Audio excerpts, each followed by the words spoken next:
Oi, o meu nome é Maís e no vídeo de hoje eu vou falar sobre releituras.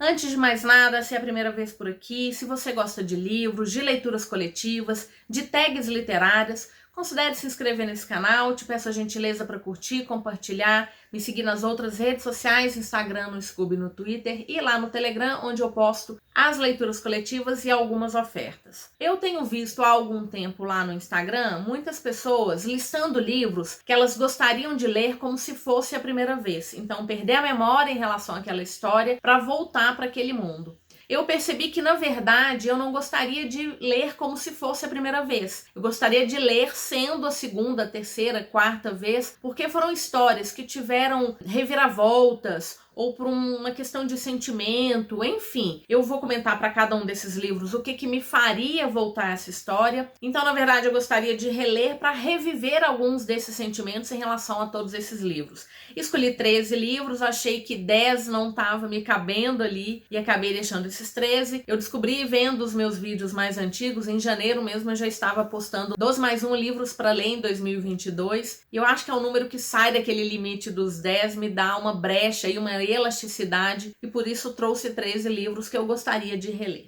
O primeiro deles é Fahrenheit 451, do Ray Bradbury, publicado pelo Antigo Círculo do Livro. Essa foi a primeira distopia que eu li. Eu li ela na década de 90, tem bastante tempo, e eu gostaria de reler justamente para reviver uma história que eu li há muito tempo. Eu sei que ela continua fazendo muito sucesso, ela continua muito importante, trazendo discussões que são muito importantes, mas faz tanto tempo que eu li que eu já perdi muitos desses sentimentos. Então, nesse caso, a vontade de reler é porque é um livro que eu li há muito tempo e que eu gostaria de revisitar. Príncipe Cativo Escravo, da C.S. Pacat, publicado pela editora VIR, é o primeiro livro de uma trilogia. E eu gostaria de reler, apesar da discussão que há em torno dessa história, porque ela vai falar de escravos e de escravos sexuais. Então algumas situações desse livro, elas podem ser gatilho para algumas pessoas ou podem incomodar. Então é um livro mais 18. Mas ele tem um plot twist tão bom no segundo livro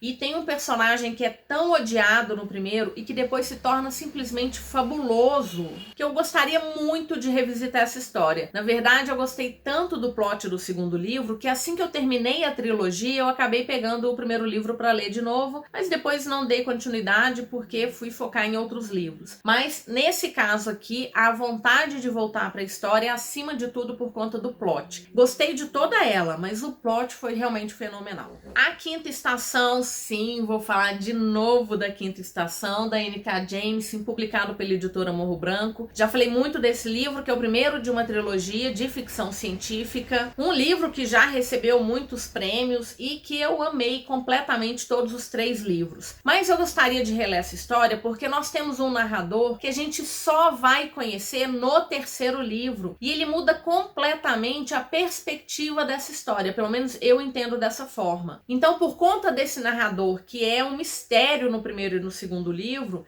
e que vai se revelar no 3º, eu gostaria de voltar para essa história para ter um olhar diferente sobre as coisas que estão acontecendo e, acima de tudo, porque é uma história muito boa também. Jogos Vorazes, da Suzanne Collins, o primeiro livro de uma série publicado pela editora Rocco. É uma distopia fantástica, assim, maravilhosa. E ela é uma que eu gostaria de reler, acima de tudo, por conta do sentimento que eu tenho em relação a esses livros. Eu não assisti os filmes na época que eles foram lançados, eu queria ler o livro primeiro. Depois que eu li, eu fui assistir o filme e assisti uma segunda vez, assisti uma terceira vez. Então é uma história que me desperta um sentimento tão bom, de tanta discussão em relação aos problemas que são apresentados e de como que a gente pode enfrentar de alguma maneira esses problemas. Eu tenho um sentimento tão bom em relação a essa história que eu gostaria muito de revisitá-la. Então, com certeza, esse daqui é um daqueles livros que a gente lê e relê. Pelo menos pra mim, a sensação que eu tenho é essa. Além do mais, eu gosto muito da Katniss como personagem. Ela é muito forte. Mas pra mim, o verdadeiro tordo dessa história toda é o Peeta. Eu tenho um carinho muito grande pelo Peeta. Eu acho que ele é um personagem que passa aí também por tantas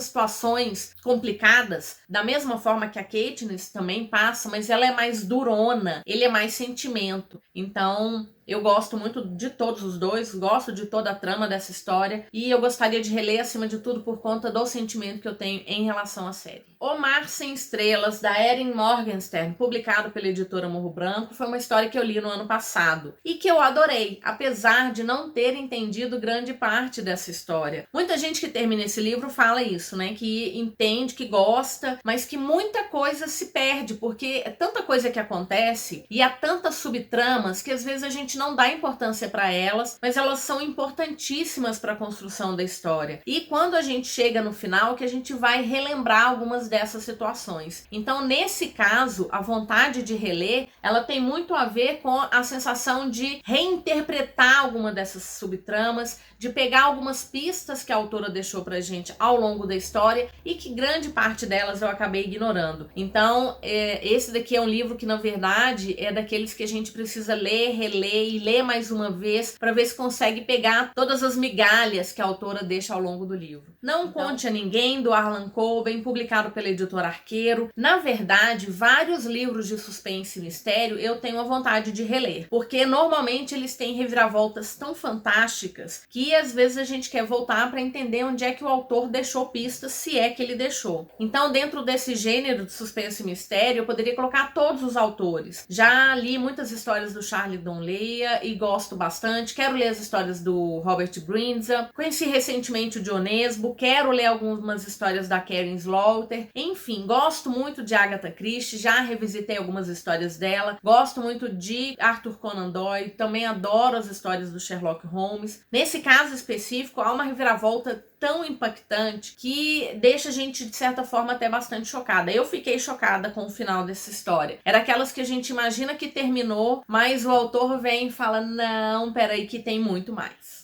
Fúria Vermelha, do Pierce Brown, publicado pela editora Alt, é o primeiro livro de uma série. Aqui no Brasil a gente tem apenas a trilogia publicada, espero que a Alt venha trazendo os outros livros. Muita gente está voltando a falar dessa história e eu lembro que quando eu fui comentar com vocês, eu disse que eu estava com altas expectativas para Fúria Vermelha e acabei me decepcionando um pouco. Eu estava esperando uma coisa muito mais complexa do que foi me apresentado. Mas quando eu fui lendo o segundo e o terceiro livro, meu sentimento ele mudou completamente. Por quê? É uma história que cresce muito ao longo dessa história. Então a gente tem uma distopia, o ser humano já conquistou o espaço, a gente está falando de um povo que está em Marte, oprimido, e nós temos o nosso protagonista, o Daryl, que vê a oportunidade de mudar toda essa opressão do seu povo. E ele começa assim bem pequeno, de certa forma, mas ele vai tendo esse crescimento muito grande ao longo da história. Além disso, no primeiro livro a gente é apresentado a muitos personagens, e alguns deles eu acabei passando batido. E foram personagens que acabaram se mostrando extremamente importantes nos livros seguintes. Então eu gostaria de revisitar toda a trilogia, porque agora eu conheço todos esses personagens e eu vou reconhecê-los lá desde o início. Então é por isso que eu gostaria de revisitar a trilogia e espero sinceramente que a Alt traga os outros livros da série.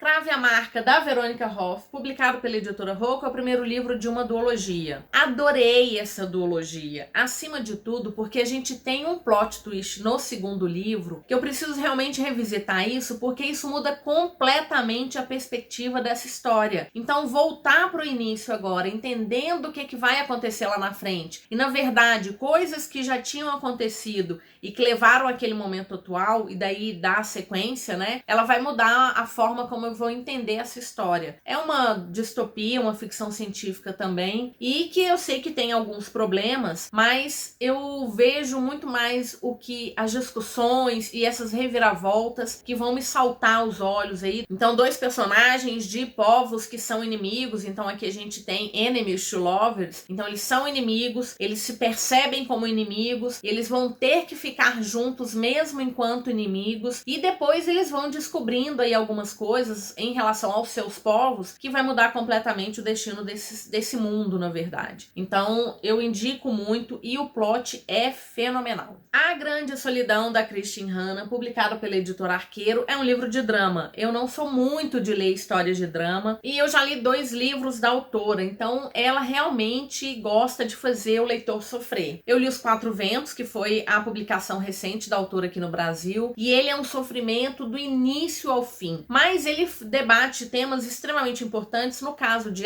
Os Quatro Ventos, ele vai falar da Grande Depressão nos Estados Unidos. Aqui a gente tem a questão da violência doméstica, e é uma dor que perpassa todo o livro. Então nós temos uma menininha que cresce vendo a mãe dela sofrendo violência doméstica, e a gente vai acompanhar essa menina até virar uma adulta, e depois ela revisitando o lugar onde a mãe dela sofreu tanto. Por que eu gostaria de reler esse livro especificamente? Porque são tantas dores que essa família passa e que dá vontade de realmente de abraçar, de falar que vai ficar tudo bem, mesmo que as coisas demorem demais a ficar bem, se é que elas vão ficar bem. Acima de tudo por conta da Lene, da garotinha que vai crescendo, né, e que vai passar aí por situações bem complicadas. Então eu gostaria de reler como se fosse uma forma de acalento para esses personagens. Então fica aí a dica para Grande Solidão. Aurora Ascende, da Amy Kaufman e do Jay Kristoff, é o primeiro livro de uma trilogia. Só os 2 primeiros foram publicados aqui no Brasil, o terceiro já foi publicado lá fora. Espero sinceramente que a Roku traga o mais rápido possível. Por que eu gostaria de reler? Adoro os 2 autores. Eu já li Os Eternos, da Amy Kaufman, que é o primeiro livro também de uma série, o segundo ainda não veio para o Brasil. E eu já li a trilogia da Quase Noite, do Jay Kristoff, e também li Império do Vampiro, outra história que eu adoro. Então eu tô acostumada, de certa forma, à escrita dos 2. E nesse caso, a gente tem um grupo de personagens que são simplesmente fabulosos. Daqueles personagens que a gente quer estar junto, que a gente quer ver o que eles vão fazer, para onde é que eles vão, que a gente torce para que tudo dê certo, apesar de ser, de certa maneira, um bando de desajustados, não todos eles. Sabe quando a gente vai escolher alguém para fazer um trabalho e vão sobrando aqueles ali que ninguém quer trabalhar com eles? Então, esse grupo basicamente é um grupo que vai tentar salvar o universo de um grande problema que está surgindo aí, e é um problema de uma guerra que é ancestral. E são todos eles jovens, é uma ficção científica jovem adulto. Ela vai fazer uma série de referências a filmes, a várias obras dentro da ficção científica, e assim, é uma delícia de acompanhar. Um outro personagem tem algum problema, eu já comentei na minha resenha lá no Instagram que eu achei um pouco problemático a questão do instalove que a gente tem aqui entre 2 personagens, e que é justificado como se fosse aquele insight que a gente tem lá em Crepúsculo. Eu me incomodo com isso, porque é possível desenvolver uma relação amorosa sem que ela seja uma certa forma obrigatória, mas eu adoro essa trilogia, adoro esses personagens, então tô ansiosíssima pelo terceiro livro, ao mesmo tempo achando bom que ele não venha logo para não ter que me despedir do Esquadrão 312. Corte de Espinhos e Rosas, da Sarah J. Maas, o primeiro livro de uma série, publicado pela editora Galera Record. Eu li esse livro há algum tempo, eu tenho um carinho muito grande por essa história. Eu sei que muita gente vai falar dessa história que quando a gente relê, a gente encontra muitos problemas. O primeiro livro, ele tem muito problema, mas quando a gente passa para o segundo, a gente tem uma reviravolta tão grande que explica, de certa forma, toda a problemática do primeiro livro. Eu sei que muita gente fala que não vale a pena passar por um primeiro livro problemático só porque o segundo é bom, mas nesse caso aqui vale muito a pena porque faz muito sentido. De qualquer maneira, uma história que eu li há muito tempo, gosto muito das histórias da Sarah J. Maas, tô assim encantada com as possibilidades que ela tem criado nos seus últimos livros. Eu já comentei que eu fiquei incomodada com Corte de Chamas Prateadas, porque eu acho que ela exagerou, ela pesou a mão ali na questão das cenas hot. Pra mim, ela começou muito mais com fantasia, com romance, agora tá sendo muito mais um romance com fantasia. Tem gente que gosta, não é muito o meu caso. Eu não me lembro de ter tantas cenas hot assim nos 3 primeiros livros. Eu sei que tem, é uma série que é mais de 18 anos, mas eu gostaria de rever, acima de tudo por conta do carinho e dessa reviravolta que a gente tem do primeiro pro segundo, que é simplesmente deliciosa. Recursão, do Blake Crouch, publicado pela editora Intrínseca, é uma ficção científica que vai falar sobre memórias. Ela tem uma premissa muito interessante, que as pessoas começam a ter memórias de vidas que elas nunca tiveram. Isso vai causar muitos problemas, porque é difícil correlacionar memórias de uma vida que você tem certeza que viveu com uma outra que você tem a sensação de ter vivido também. E a partir daí a gente tem uma história que começa com suspense, um mistério, a busca dessas memórias falsas que surgem, e daí em diante ela só vai crescendo. Eu adorei essa história, eu gostaria de reler, porque ela tem tantas reviravoltas que faz assim a gente querer voltar para entender e para degustar, de certa forma, a beleza que o autor conseguiu construir para fazer essa história de ficção científica. Eu já falei que eu gosto mais de recursão do que de Matéria Escura. Matéria Escura é muito bom também, mas pra mim aqui ele conseguiu ser bom do início ao fim. Então fica aí uma dica se você gosta de ficção científica. E o último livro que eu gostaria de revisitar, que eu gostaria de reler, é The Keys of Deception, publicado pela editora Darkside, da Mary E. Pearson. É o primeiro livro de uma trilogia, e aqui a gente tem uma premissa também, de certa forma, comum, parece comum. Nós temos uma princesa que é dada em casamento para um príncipe que ela não conhece, um casamento ali de conveniência entre dois reinos. Essa princesa, ela foge porque ela não tá gostando muito dessa ideia, e aí o príncipe vai atrás dela, porque ele quer entender por que ela recusou o casamento com ele sem nem conhecê-lo. Ao mesmo tempo, um assassino também vai atrás da princesa, porque um terceiro reino não tá gostando muito dessa aliança. Só que a autora constrói de uma forma que a gente não sabe quem que é o príncipe e a gente não sabe quem é o assassino. E eu cheguei ao final do livro e realmente fui enganada. Quem eu achava que era um, na verdade, era o outro. E eu gostaria de reler para ver o momento em que eu fui enganada, assim, tão espetacularmente. Muita gente não gostou dessa história, eu sei que ela é muito lenta, e o segundo livro, então, ele é muito lento, mas esse plot foi tão bom para mim que eu gostaria de revisitar. Eu sei que algumas pessoas rapidamente identificaram quem que era o assassino, quem que era o príncipe. Não foi o meu caso, e daí ter colocado esse livro na lista também. Bom, então foram essas as minhas escolhas, 3 livros com motivos diferentes que eu gostaria de reler. Claro que todo livro, toda história que eu gosto, eu acabo deixando ela na estante porque em algum momento eu tenho a intenção de reler essa história, então seriam muito mais do que apenas esses 13, mas eu achei que os motivos que eu trouxe para cada um deles foram bastante interessantes e que talvez te deixem instigado a ler esses livros ou a buscar os motivos para reler algum outro livro que você já leu. E aí eu te pergunto, você é do time que gostaria de reler como se fosse a primeira vez ou gostaria de reler mesmo lembrando de tudo que aconteceu naquele livro? E me diz aí também quais seriam os livros que você apontaria para essa lista. Lembrando que eu vou deixar todos os links de compra para esses livros aqui na caixa de descrição. Se você puder utilizar os meus links, eu te agradeço bastante, isso me ajuda muito. Muito obrigado, espero que você tenha gostado desse vídeo. Te desejo boas leituras e nos vemos no próximo vídeo. Até mais!